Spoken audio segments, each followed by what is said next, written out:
혜인이는 지금 어디 있어요? 은성이 운전한 자동차에 치인 백현우는 병원에서 수술을 마치고 눈을 뜨자마자 홍혜인이 무사한지부터 걱정했습니다.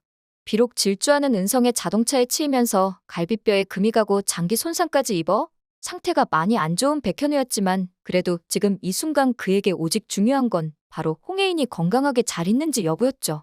하지만 사고 당일 이후 홍혜인이 흔적도 없이 사라졌다는 충격적인 이야기를 들은 백현우였기 때문에 더 이상 병원에서 치료를 받고 있을 수 없었습니다. 베드에서 일어나 옷을 주섬주섬 챙겨 입는 백현우에게 전봉애가 걱정하며 말했습니다. 현우야, 혜인이는 경찰에서 이미 찾고 있어. 그리고 너를 차로 치고 도주해버린 은성도 함께 찾고 있으니까 걱정 말고 얼른 몸 회복하는 거나 신경 쓰고 있어라잉. 그렇게 백현우는 홍혜인뿐만 아니라 은성까지 함께 사라졌단 이야기를 우연히 듣고는 은성에 의해 홍혜인이 납치됐을 거라고 확신을 하게 되는데요. 백현우는 경찰에게 믿고 맡기기보다는 자기가 직접 CCTV와 블랙박스 영상 등을 확인해 홍혜인을 찾아내겠다고 마음먹었습니다. 불과 얼마 전만 하더라도 기억을 찾지 못한 홍혜인이 백현우에게 쌀쌀맞고 냉정하게 대했는데 이날 밤만큼은 울면서 달려왔던 것으로 보아 백현우와의 일을 모두 기억해내고 찾아왔다고 밖에 볼 수 없는 상황이었죠. 그렇다면 당연히 홍혜인을 뺏기기 싫은 은성은 홍혜인에게 했던 모든 거짓말이 들통날까봐 백현우를 차로 치워버리고 홍혜인을 납치해버렸을 수도 있는 상황이었어요. 백현우는 은성이 늘 허술하고 충동적이기에 분명히 제대로 흔적도 지우지 못했을 거라고 생각해 바로 주변 조사를 시작했고 아니나 다를까 은성은 군데군데 자신의 흔적을 남겨놓았습니다. 백현우는 CCTV와 블랙박스 영상을 확인하고는 혜인을 태운 차가 퀸즈 사냥터로 갔다는 사실을 확인해내고야 말았는데요. 경찰이 수일 동안 찾지 못했던 것을 백현우가 몇 시간 만에 찾아낼 수 있던 것은 서울대 법대 수석 졸업의 똑똑한 머리와 특수부대 경호팀 출신 경험도 도움이 되었지만 무엇보다 홍혜인을 반드시 찾아내어서 내 곁으로 데리고 오겠다는 사랑 때문이었습니다. 백현우와 비슷한 사람이 한 명 더 있었으니 그 사람은 바로 홍혜인이었죠. 홍혜인 또한 모든 기억을 잃은 뒤에도 적을 알고 나를 알면 백전백승이라는 명분으로 백현우의 뒤를 졸졸 쫓아다니면서 백현우의 가족관계와 주변 환경 그리고 좋아하는 것들을 기록하는 모습을 보여서 나비서로부터 이것이야말로 명백한 스토킹이라는 이야기까지 듣는 상황이었잖아요. 교통사고를 당해 수술을 받고 난 후에도 오로지 홍혜인의 옆에 있겠다는 집념으로 홍혜인을 찾아 나선 백현우의 모습과 독일에서의 수술 후 모든 기억을 잃고 백현우가 간통남의 스토킹범, 살인자라는 은성의 모함을 듣고도 백현우의 주변을 맴도는 홍혜인의 모습은 정말 닮아 있었습니다. 자동차 사고도 기억상실도 두 사람의 사랑을 결코 막을 수는 없었고 옆에서 강제로 두 사람을 떼어내려고 해도 마치 자석처럼 함께 있게 될 운명이었으니까요.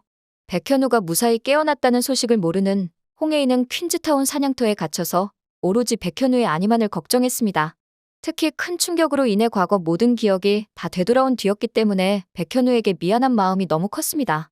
백현우와 퀸즈 회사에서 처음 만나 복사기 망가뜨리고 도움을 받던 기억, 결혼식장에서 행복하게 웨딩마치하던 기억, 임신한 아이의 방을 꾸미던 기억까지 자신의 머릿속에는 행복한 기억만 가득했는데 이 모든 기억을 잃고 백현우에게 쌀쌀맞게 대했던 게 미안했을 뿐이었죠. 결국 퀸즈 사냥터에 갇혀있는 홍혜인은 은성 몰래 탈출을 해야겠다고 마음을 먹었고 혹시나 모를 상황에 대비하기 위해서 엽총이 보관되어 있는 곳으로 가서 엽총 하나를 들어 총알까지 장전해 두었습니다. 그렇게 문을 열고 슬며시 나가려는 홍혜인의 뒤에 은성의 나지막한 목소리가 들렸습니다. 홍혜인은 깜짝 놀라 뒤도 돌아보지 못했고 은성은 홍혜인의 뒤통수에 대고 얘기를 했어요. 혜인아, 제발 가지 말아줘. 나한테 남은 건 이제 너밖에 없어. 나 곧 회장에서도 밀려나 모슬의 여사가 LP들 모아 회의 소집해서 내 명의로 된 투자 주식들 다 빼서 자기 명의로 바꾸는 작업을 하고 있어. 그러면 경영권 방어는 불가능해지겠지. 9천억이 들어있는 금고도 비밀번호 바꿔서 이제 그 돈마저 쓰지도 못해. 그리고 너 때문에 백현우 그 자식 차로 치어서 경찰까지 나를 쫓고 있다고. 근데 너까지 가버리면 난 이제 어떡하니? 홍혜인은 자기 때문에 백현우를 차로 치었다는 은성의 말에 화가 나서 몸을 돌려 노려보았습니다. 나 때문이라고. 나 때문에 우리 현우 씨를 차로 치었다고. 홍혜인이 그동안 한 번도 보여주지 않았던 도끼 품은 눈으로 은성을 노려보며 엽총을 들어 장전을 하자 은성은 당황하여 억울하다는 듯 말했습니다. 왜 내 말을 못 믿는 거야? 백현우가 이혼 신청서 써놓고 너 힘들게 했었잖아. 하지만 나는 늘 너를 위해서 살았어. 너를 힘들게 하는 것들은 내가 미리 다 정리를 해줬었다고. 너를 쫓아오는 개도 내가 죽여줬고 너를 외롭게 만든 내 오빠도 내가 처리했지. 홍혜인은 난데없이 나온 수환 오빠 이야기에 어안이 벙벙해서 은성을 쳐다보았습니다. 자기를 바다에서 구해줬다고 말한 은성이 오빠인 수환을 죽였을 거라고는 추호도 상상해 본 적이 없었습니다. 상식적으로 겨우 어린아이에 불과한 남자아이가 그 많은 사람들이 있는 바닷가에서 누군가를 죽인다는 건 불가능한 일이었으니까요. 결국 은성에게 더 자세히 이야기를 들어야겠다 생각한 홍혜인은 넋이 나가 있는 은성을 향해서 그게 무슨 말이냐고 물어보았습니다. 더 이상 이를 게 없을 만큼 멘탈이 나가버린 은성은 홍혜인을 향해 과거 자기가 수환을 살인한 일을 털어놓기 시작하였습니다.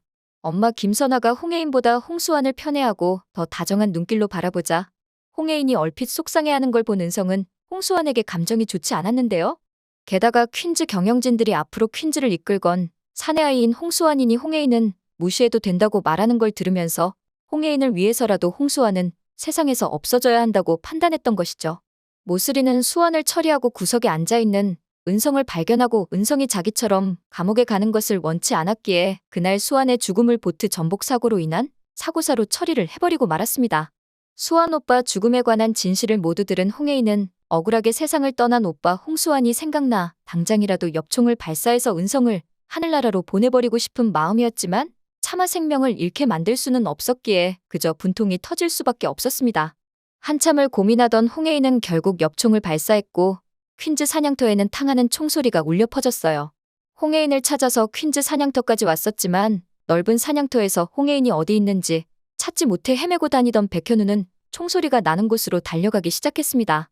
인근 사냥터에서 예정되어 있지 않은 발포 소리가 들렸다는 신고를 받은 경찰들도 퀸즈타운으로 오기 시작했어요. 또 한 사람도 퀸즈타운으로 오고 있었으니 바로 모슬이가 보낸 청부업자였습니다. 모슬이는 퀸즈 회장 취임식에 입을 옷까지 맞췄고 이대로 아들 은성을 버려버릴 참이었지만 홍혜인 하나 때문에 인생 패인이 되어버린 아들을 보고 속이 뒤집혀졌기 때문에 홍혜인이 더 눈엣 가시처럼 느껴졌어요. 무엇보다 홍혜인이 백화점 사장으로 복귀하여 자기와 일하게 두고 싶지 않았던 모슬이는 이참에 홍혜인을 없애라고 지시한 건데요. 그런데 바로 그때 모슬이는 은성이 숨겨둔 자신의 CCTV 영상을 기억해냅니다. 은성의 집으로 가서 홍만대가 쓰러지는 CCTV 영상이 담겨있는 아이패드를 회수해 오기는 했지만 은성이 분명히 다른 곳에 사본을 카피해두었다면 홍혜인을 해쳤을 때 그 영상을 경찰에 제공해 자신을 신고할 수도 있을 테니까요. 모슬이는 급하게 마음을 바꿔서 청부업자에게 홍혜인 말고 퀸즈타운으로 오고 있는 백현우를 살해하라고 지시를 했습니다. 그렇게 홍혜인이 있는 사냥터 안으로 백현우와 청부업자 그리고 경찰이 모두 다른 방향에서 달려오고 있었습니다. 은성은 엽총이 발사되는 것을 보고 놀라서 자리에 주저앉아 버렸죠.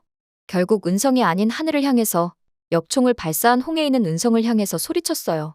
야, 이 머저리 같은 나쁜 놈아. 내가 우리 수환 오빠를 얼마나 좋아했는데 다른 사람의 감정이라고는 전혀 읽지 못하는 이 사이코패스 같은 놈아. 너가 우리 오빠 하늘나라로 보내놓고 어떻게 내가 나를 구했다고 거짓말까지 했니? 너 절대 용서 못해. 꼭 감옥에 가서 죗값을 치러.